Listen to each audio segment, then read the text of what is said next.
Hola, hola, hola. Buenas tardes. Supongo que hoy estáis todos de fiesta y, en fin, repartiendo castañas y cosas y bellotas y cosas ricas como hacen en mi tierra. No con la cosa esta de los americanos, que parece que está todo el mundo medio trastornado. Y bueno, pues parece que va cuajando el tema de los yanquis. Es que es una cosa esto del truco, el trato y la madre que lo... En fin, que... Bueno, yo lo mío. Bien, ayer nos quedábamos en el quinto punto de todos estos que hemos estado mirando estos días. En el quinto punto, vamos a ver si me lo acuerdo bien, empezamos con la negación, la obsesión, los impulsos internos, las consecuencias adversas. Y en el número 5 pues nos vamos a los problemas en el curro, problemas laborales. Hay gente que tiene muchos problemas en el curro, como alguno que anda por ahí. Bien. ¿Por dónde empieza el tema este? Ojo, en los problemas laborales bien se ha dicho que una cosa es estar en activo y otra cosa es estar ya rehabilitándose, ¿no? Y que incluso estando en los peores tiempos a veces son buscados o provocados por nosotros y otras veces pues tenemos alguna... Bueno, en fin, ya me entendéis, ¿no? Que no siempre, no todos los palos tienen que caer en el mismo lomo del burro. Porque otras veces pues los palos nos vienen de otras partes y, en fin, desde luego nosotros no somos unos angelitos y cuando estamos en activo pues es normal que nos pase casi todo lo que nos pasa, aunque nuestra capacidad o nuestra percepción sea otra. En fin, voy a lo que voy. Bueno, normalmente este tipo de problemas en el trabajo pues empiezan porque, bueno, cuando ya uno está un poco fuera de control o desmandado, pues empiezan los retrasos. También es verdad que según qué trabajo sea, la falta de concentración se empieza a hacer evidente. Los vínculos con los compañeros de trabajo, pues se empiezan a deteriorar. Y en algunos casos, pues si los conflictos son más agrios, pues pueden llegar a ser causa de despido, ¿no? Y no sería el primero ni el último. En el más leve de los casos, lo que está claro es que se pierden posibilidades de promoción dentro de la empresa, ¿no? Si es que alguno tiene interés en que la empresa le promocione o tiene alguna aspiración de ese tipo.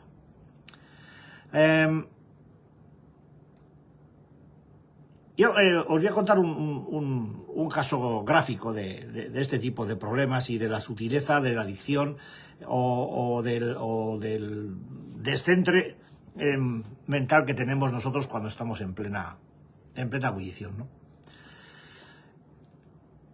Teníamos aquí a un compañero, un colega, que pues se vio sorprendido por un despido laboral, según él, absolutamente incomprensible. El caso es que el hombre este tenía un buen trabajo y le gustaba, valorado, muy bien pagado. Lo que pasa es que no entendió ni siquiera una vez despedido la causa de por qué aquello se fue a hacer puñetas, ¿no? El hombre no se dio cuenta de su pinta, de su aspecto, de su... un aspecto pues cada día más desaliñado, cada día... Hombre, pues se veía que estaba descuidadillo, ¿no? Por decirlo de una manera suave. Tampoco cayó en que estaba permanentemente durante su horario de trabajo haciendo visitas a la máquina de café. Hasta que un día, pues la empresa le puso, vamos a ponerlo entre comillas, un ayudante. Tampoco se dio cuenta de nada. Lo tomó como la cosa más normal del mundo y siguió con sus visitas a la máquina de café, descuidando su aspecto. No es que tuviera que trabajar de cara al público, pero sí es verdad que tenía un tema dentro de la empresa, pues que tenía que interactuar mucho con la gente de la fábrica. Lo cierto es que le pusieron un ayudante, entre comillas. Pero ni siquiera lo que se podía haber percibido con lo susceptibles que somos los adictos, como una velada amenaza, pues ni siquiera eso logró alertarle sobre su comportamiento, sobre su actitud. A pesar de ello, el hombre se puso en rehabilitación. Y lo hizo un poco por si acaso, ¿no? Lo hizo con un por si acaso. Pero con el único objetivo de que el consumo pues no se le fuera de las manos. Y ya sabéis lo que significa eso. Cosas que son difíciles y cosas que son imposibles, ¿no? El hacer las cosas para que no se te vaya el consumo de las manos en un plano de rehabilitación, por lo menos aquí en el nuestro, como que no, difícil, pero bueno. Ahora, pues llega un momento en que ya era tarde. Y obviamente pues el hombre se planteó ver qué sentido tenía parar ya, ¿no? Todo, si ya lo habían puesto en la calle, pues qué sentido tenía parar. ¿Por qué no se lo planteó antes? ¿Por qué no vio venir el desastre que se avecinaba cuando le pusieron a una sombra detrás de él que controlaba ya de una manera mucho más clara todos sus movimientos por la fábrica, ¿no? De la máquina de café, de los despistes, de las cosas que se perdían, en fin, yo qué sé, ¿no? Total, que acabó en la calle y desde luego me consta que no ha levantado cabeza nunca, ¿no? Ojalá que esté bien, pero me da que no. Que es que hay... Yo entiendo que una persona con una dependencia, sin más, puede llegar a hacer un consumo controlado, ¿no? Entiendo la gente de Chiquiteo, de aquí, de los borrachines de los pueblos estos que se toman 8, 10 o 15 o 20 y se van a casa todos los días a su misma hora con un control, pues que son bebedores excesivos en el caso del alcohol, y que en cuanto les da el médico un toque o los mete una temporada en el secadero, llamamos aquí así al psiquiátrico nosotros, pues les hace una desintoxicación y con una serie de recomendaciones médicas los tíos vuelven para casa y se empiezan a portar bien. Y a lo mejor llegan al cabo de un tiempo a tomarse algún vino que otro con una especie de control. Pero estamos hablando de personas con una dependencia orgánica, de una dependencia, pero no de una adicción. La compulsión en una persona adicta, como pruebe uno, ella ya está desatada, ¿no? Y eso es igual con lo que sea. Y entonces venir aquí un consumidor pues de speed o de cocaína o de otra droga de estas características con alcohol incluido, pues no te vale estar llamando permanentemente porque tienes problemas, si es que no ves venir los problemas, no ves venir no ves no ves cuál es la raíz del problema, y si no ves cuál es la raíz del problema no lo vas a solucionar, porque no aceptas que el problema esté en el consumo. Entonces, el tomar o meterse en un proceso para parar los golpes o el desastre que se te puede avecinar en el trabajo, pues no sé, si no vemos la base del problema, y mira que se explican bien las cosas, joder, vamos, creo yo, pero ya lo dudo, porque de verdad que con algunos y con algunas, pues parece que habla uno en chino mandarín, cojones, no se enteran de un carajo, ¿no? Y no sé, yo puedo ser un tonto para muchas cosas, pero creo que las cosas las digo con una claridad meridiana. Incluso hasta cuando en los últimos ciclos de conferencias me pongo tan trascendental, creo que también se entienden las cosas, porque la gente lo siente, ¿no? La gente siente cosas. Ayer decía una compañera, y se lo he robado porque me llegó el asunto de cómo estábamos hablando de la adicción como enfermedad, ¿no? Había vuelto un compañero que hace tiempo estuvo aquí y, bueno, decidí que empezaríamos por ese tema. Y esta compañera planteó el asunto de una manera genial, porque, y ya dije, te voy a robar eso porque es que es genial. Dice, es que, más que de una enfermedad, y por eso no lo entiende nadie, esto es un sentimiento. Y joder, me quedé, digo, joder, pues claro. Ahí es donde no pueden entrar ni técnicos, ni especialistas de ninguna clase. A ese nivel de profundidad de la adicción solamente entramos nosotros. Por eso nosotros conseguimos que la gente se recupere con muchas más garantías que cualquier otro proceso asentado en técnicos o en profesionales sin la participación de personas adictas en la rehabilitación. Si no se siente, esto no lo entiende nadie.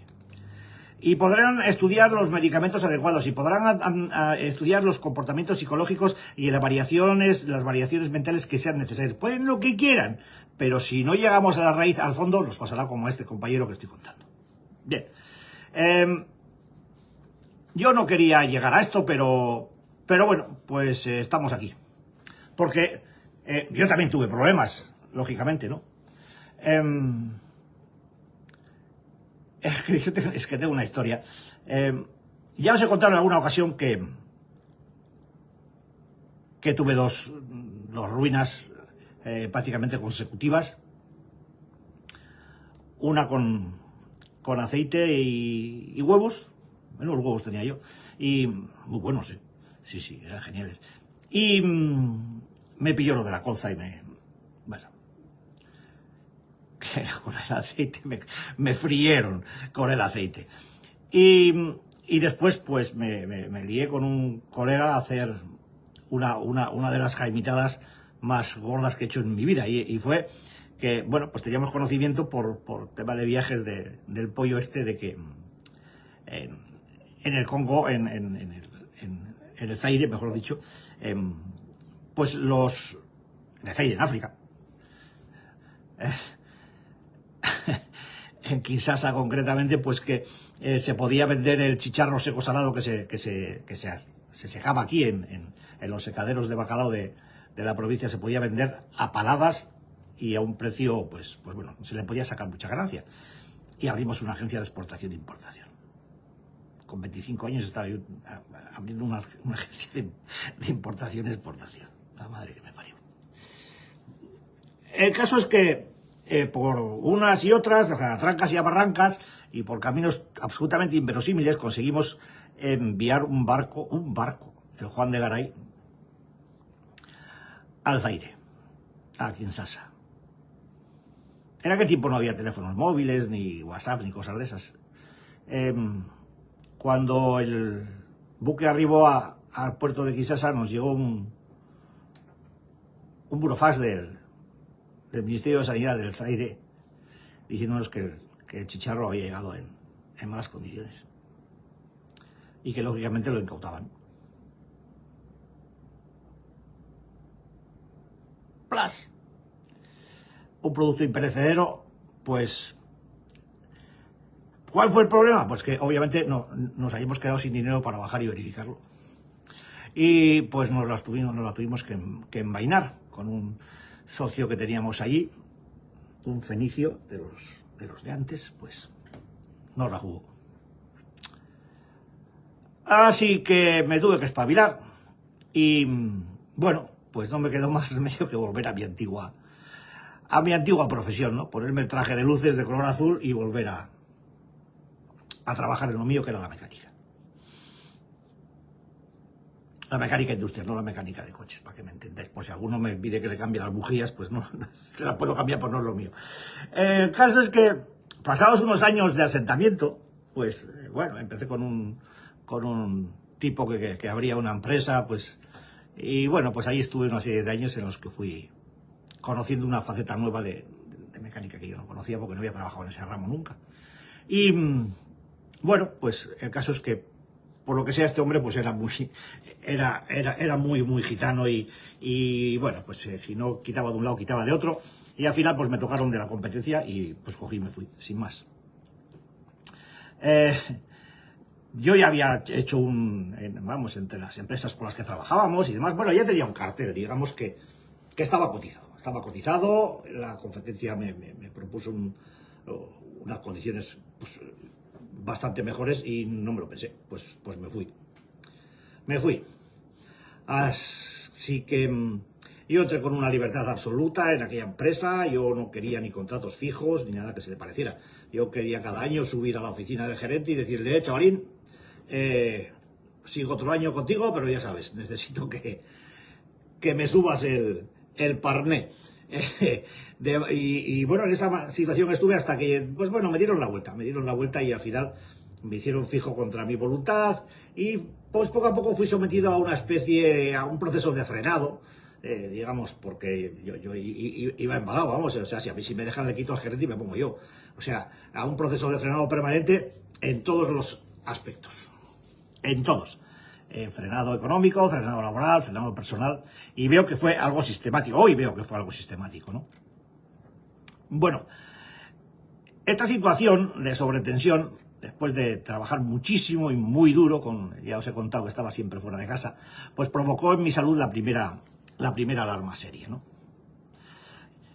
Acabé en un hospital con una crisis de ansiedad en la que se me planteó, ya lo dije el otro día, por primera vez que mi consumo de alcohol y tabaco era desmesurado, ¿no? Y salí de ahí pues con un tratamiento que combiné con mis dos drogas, alcohol, tabaco y ansiolíticos. Seguí mi camino. No tenía la más mínima intención de rendirme en ningún frente, pero por primera vez, ¡tac!, la doctora de aquella de urgencias me había tocado. Yo estaba tocado ya. Y me había tocado mucho más de lo que yo entonces podía aceptar. Así que con el consumo de los medicamentos, más el alcohol, más el tabaco, más el rum rum permanente del médico me ha dicho, el médico me ha dicho, el médico me ha dicho, pues mi seguridad se fue acrecentando y huí hacia adelante, como siempre. Sin embargo, aquello ya fue irreversible. Me habían dado fuerte y el declive empezó, pero duró años todavía, ¿no? Hasta que no abordé la rehabilitación no pude comenzar a estabilizarme y a poner cosas y gente en su sitio, incluidos los de la empresa. Y yo en el mío. Pasaron muchas cosas de todo tipo y color, ¿no? Pero apareció, bueno, ya estaba ya con el tema de la fibromialgia encima, pero bueno, aparecieron más cosas y al final la cosa acabó pues como acabó, pero... me pasó como al compañero que comentaba antes, ¿no? Se fue produciendo una situación de presión sistemática, de manera que pues estaba tan ciego como él, pues no veía que me estaban haciendo en la cama, no veía que me estaban tirando hacia un lado, pues porque empujaba mucho y porque yo mismo tenía una presión sobre el resto en cuanto a la salida de trabajo, a la puesta en marcha de instalaciones, que bueno, no había ellos que me siguieran, ¿no? Y creo que hasta los de arriba se empezaron a preocupar del empuje, ¿no? O de las salidas que yo pudiera tener, porque no me dejaba sujetar de ninguna manera, ni estar fijo me acomodé. Lo hicieron bien porque bueno, ya era la época fuerte en la que yo pues le pegaba muy fuerte al trago y ahí ya empezó el declive, ¿no? Pero bueno, como hay muchas más cosas de todo eso, de las que se hablarán más adelante, pues ya las contaré. Pero es verdad que en el trabajo, de una manera o de otra, es verdad que las empresas no perciben claramente cuál es el problema, salvo que sea muy descarado, ¿no? De un bebedor habitual que, bueno, pues como aquí, que es que sale todo el mundo de las empresas y se va a echar unos tragos y a lo mejor se pasa un poco, pero se van para casa, pues bueno, eso hasta que no empieza ya a tomar un cariz de, pues no sé, iba a decir de desarraigo familiar pues difícilmente las empresas toman medidas, ¿no? Como todo el mundo bebe o todo el mundo consume, pues y todo el mundo se mete de lo que pilla, ¿no? En algunas oficinas y despachos, pues también, pues bueno, se toman las decisiones un poco a la remanguillé. Pero cuando hay una persona que trabaja como un adicto, que vive como un adicto, que hace las cosas como un adicto a un nivel y con una perfección, un perfeccionismo, vamos a decir perfeccionismo, y con una ambición pues adictiva, pues los que están en el sillón, pues como que se preocupan y entonces empiezan a tomar medidas. A mí no me despidieron, pero al otro compañero, pues sí, lo pusieron de patitas en la calle y desde entonces no ha levantado cabeza. Yo lo hice al revés. Yo en un momento dado me planté porque necesitaba rehabilitación sí o sí, y les dije que se había acabado mi trayectoria como montador en la empresa y que yo, si querían, me quedaba. Pero os lo dije así, además, si queréis me quedo aquí en fábrica, y si no, pues me dais la cuenta y ya me buscaré la vida. Eso tampoco lo querían. Yo ya sé que no querían que me fuera porque si me hubiera ido a otra competencia o hubiera vuelto a la de antes, les hubiera hecho mucha pupita. Pero muchísima. Pues me quedé. Les dije claramente que yo necesitaba un mínimo de 2 años para recomponerme. Y en contra de lo que yo pensaba, el que más me había presionado, jodido y puteado a lo largo de esos años, el gerente, fue el primero que me dijo que lo primero era yo. Que me cuidase, que ellos ya se apañarían. Y así lo hice. Solo que antes de acabar los 2 años, pues le volví a decir al buen señor pues que se olvidase del plazo, que yo continuaba sin salir, que yo estaba muy bien como estaba, que necesitaba seguir rehabilitándome, que esto era crónico, que esto no se quitaba, y ahí seguí. Hasta que, bueno, pues por culpa de la otra enfermedad, pues bueno, ya acabaron declarándome inútil y ya está. Ya hablaremos más cosas de todo ese tema, pero como estábamos hablando del proceso y del problema laboral, o de los problemas que ocasiona la adicción en el plano laboral, pues quería contar un chascarrillo de estos. Bueno, lógicamente aparece con los problemas, o además de los problemas laborales, aparecen los problemas de gasto, los problemas de gasto excesivo, ¿no? Porque ya sea en consumo de sustancias, en cosas, objetos, en caso de la compra compulsiva, en apuestas, si es un tema de juego, o en regalos, porque si es una persona el objeto de la adicción, pues te empiezan a aparecer, o aparecen deudas, o a ver cómo te lo montas, ¿no? Porque los ahorros o lo que tengas por ahí guardado o sisado, pues empieza a evaporar, ¿no? Y a veces, en muchos casos, pues se solicitan préstamos que valga la redundancia, en muchos casos, pues son imposibles de devolver, ¿no? Son estos usureros carroñeros que están al orden del día con los compañeros que tienen, sobre todo los que tienen problemas de apuestas, y les dan unos créditos leoninos con unas condiciones infames, ¿no? Y bueno, pues eso es un castigo sistemático.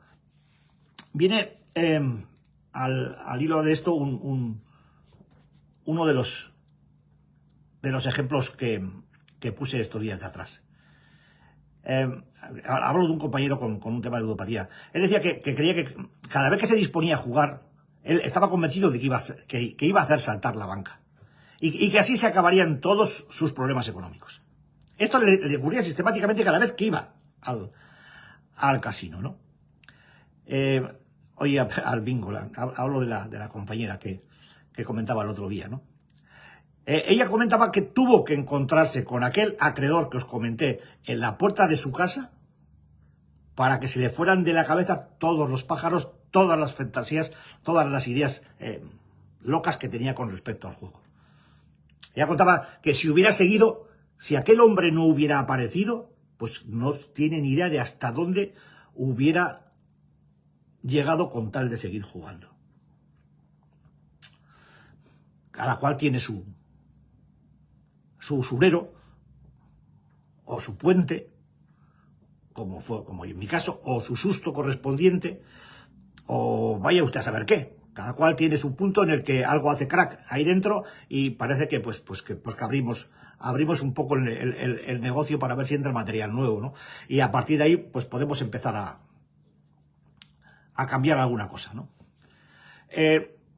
Problemas de trabajo, problemas económicos, problemas de salud.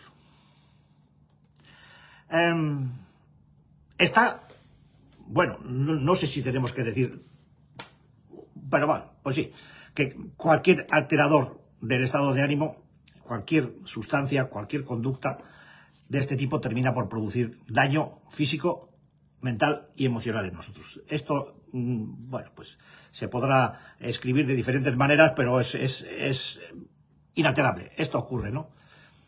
¿Por qué? Pues porque la adicción implica sí o sí necesariamente estados de sobretensión psicoemocional. Y eso trae como consecuencia desórdenes pues de todo tipo. Desórdenes del apetito, desórdenes del sueño, jaquecas, úlceras, hipertensión, muerte neuronal y destrozos sistemáticos en los sistemas nervioso central y periférico. Que muchas veces cuando hablamos del destrozo de la adicción nos olvidamos del periférico, pero repasad un poco lo que tengáis alrededor y veréis cómo en cantidad de sitios hay personas normalmente ya mayores con algún pie o pierna amputado sobre todo por culpa del alcohol. El periférico también tiene que ver en esta historia. Dificultades psicomotrices, incapacidad para coger determinadas cosas, o para caminar, o para mantener el equilibrio, muchas cositas. Las personas adictas a las drogas legales o ilegales, pues padecemos además las consecuencias propias de cada una de ellas, ¿vale? El problema con la cocaína es uno, con el alcohol es otro. Bueno, ya sabemos que la peor es el tabaco, pero en cuanto a los problemas de abstinencia, pues la más peligrosa es el alcohol, por delante de la heroína y de la cocaína y de todas las demás. En cuanto a los problemas de salud mental, hay un vastísimo espectro de secuelas. psicológicas, tales como pues, la intolerancia, la irritabilidad, el mal humor habitual, la desvalorización, la apatía, la anedonia, la depresión, la vergüenza o la culpa, trastornos de personalidad, paranoias. Podríamos seguir hasta no sé dónde. En mi caso, pues porque... sí, me va a dar tiempo. En mi caso apareció lo que ya os he comentado en alguna ocasión. Otra enfermedad sería más incapacitante, ¿no? Como la fibromialgia. Apareció con intenciones de quedarse y se quedó, joder que sí se quedó. Y fue ganando terreno en todos los tratamientos y desde la unidad del dolor, pasando por lo que, vamos, hasta ponerme agujas y no he montado en globo porque no me lo han dicho, que si no me monto en globo, o sea, es que de todo. Pero claro, esto no empezó hace 4 días, que es cuando la fibromialgia, o hace 4 o 10 años, que es cuando la fibro ha empezado a tener caracteres de enfermedad incapacitante. Cuando yo empecé con esto tenía poco más de 32, de 3 años, 34, no sé si 35, y entonces es que ni existía. Así que traumatólogos, médicos de cabecera, psiquiatras, psicólogos, reumatólogos y finalmente la unidad del dolor pues se fueron turnando para envenenarme con todos los medicamentos tantos que casi consiguieron lo que no pudo hacer el alcohol, destrozarme el hígado. O sea, era salvaje la cantidad de medicamentos que me hacían tomar, era salvaje. Y bueno, salvaje, bueno, hasta 24 pastillas diarias tenía que tomarme y no conseguía nada. Hasta que al final, bueno, empezaron a darme mórficos, a los que desarrollé tolerancia, pues como adicto que soy, pues echando leches, ¿no? El resultado, pues bueno, el resultado de una persona que desarrolla tolerancia a los mórficos, pues os lo contaré cuando me tenga que cambiar las rodillas, si me la tienen que cambiar, que no estoy yo por la labor. Pero, bueno, tuve suerte de encontrar un médico de los de antes. Compañero de mili y de borracheras. El don Jesús Acín Urzainqui. Qué tío más grande, joder. Y fue el que me puso las pilas y me dijo que tú, chaval, dejas de trabajar por mis cojones o te corto algo que no te valga mucho. Y así fue la cosa. No, pero es que hasta que apareció Jesús en mi vida, pues no había nada, absolutamente nada que pudiera calmar aquello, ¿no? Ya estaba en rehabilitación en los últimos tiempos y llegué a perder el conocimiento en alguna terapia por culpa de los latigazos que me daba el dolor, y en mi trabajo también. En mi trabajo, pues, si estabas con una radial o con una rotaflex, con un disco de 300 entre las manos, joder, eso podía haber hecho una escabechina, de modo que a mí o a cualquiera, con una máquina de esas, pues puede pasar cualquier cosa. Y hasta ahí llegó mi trayectoria profesional. Con el médico, con Jesús, y después de conseguir, pues bueno, que me pusieran en la calle para ir y cuando se me acabó el plazo, digamos, de bajas, pues la Seguridad Social tuve que denunciar a la Seguridad Social y le gané el juicio a la Seguridad Social. Lo recurrieron al año o a los 2 años, no me acuerdo bien, y en el Superior de Justicia del País Vasco volví a ganar otra vez porque el cuadro pues era gordo. El cuadro de daños era gordo. Con el tema de la fibromialgia, no hablo de más cosas. Así que hasta ahí llegó mi historia profesional. Pero hablando de la fibromialgia, siempre se ha preguntado siempre, ¿dónde estaba la raíz de esta enfermedad? Algunos aún se lo siguen preguntando. Yo no me lo pregunto. Yo ya sé dónde está la raíz de esa enfermedad. Lo tengo clarísimo dónde está. Es una enfermedad psicosomática y bueno, no sé si está catalogada oficialmente como tal, pero yo tengo claro que la mayor parte de los problemas que tienen que ver con eso los ha generado mi cabeza, los he generado yo. Mi estado de nerviosismo sistemático se tradujo en dolores que irradiaban desde la escápula hasta la cabeza, que eran unos latigazos que me dejaban más quieto que un conejo colgado de las orejas. Es terrible, es un dolor eléctrico, es un latigazo con el que he aprendido a vivir. no ha sido fácil. Vivir con esto no es fácil. No es fácil mantener el humor todos los días, no es fácil.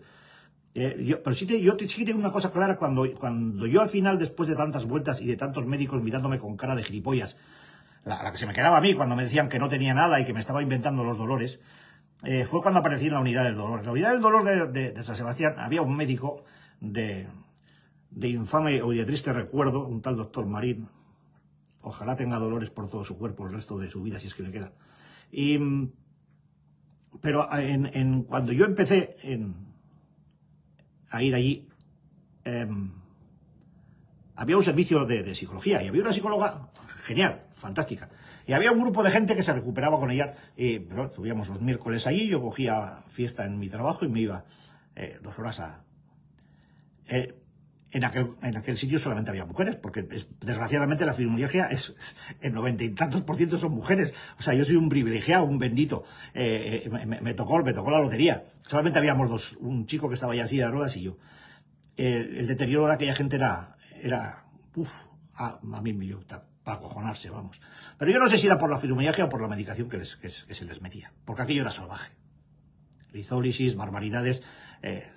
Bueno, no voy a hablar de nadie, pero barbaridades. Y yo le decía a la psicóloga, porque le extrañaba que estuviese trabajando. Y bueno, ya está trabajando, pues, y pienso seguir trabajando muchos años, y yo no voy a acabar como estas, le decía. Y me acuerdo que me decía, claro, tú eres especialito, ¿verdad? Y digo, sí, soy especialito, sí. Y no acabé. Pero he tenido y sigo teniendo gente muy cercana, muy querida con el tema, y siempre le he hecho la misma recomendación: si te dejas meter en la cama, no sales de ella. Esta enfermedad hay que hacerla, hay que ganarla de otra manera.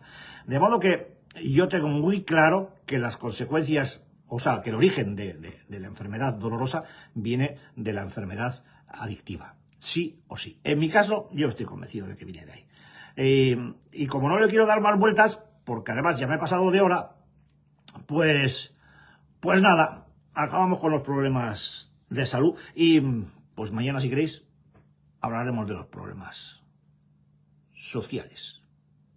A ver cómo nos ven. No los socialistas, la sociedad, quiero decir. Qué agudo estaba ahí. Que seáis buenos, que ya quedamos pocos. Mañana nos vemos y portaros bien, que si no... Hasta mañanita. Besitos.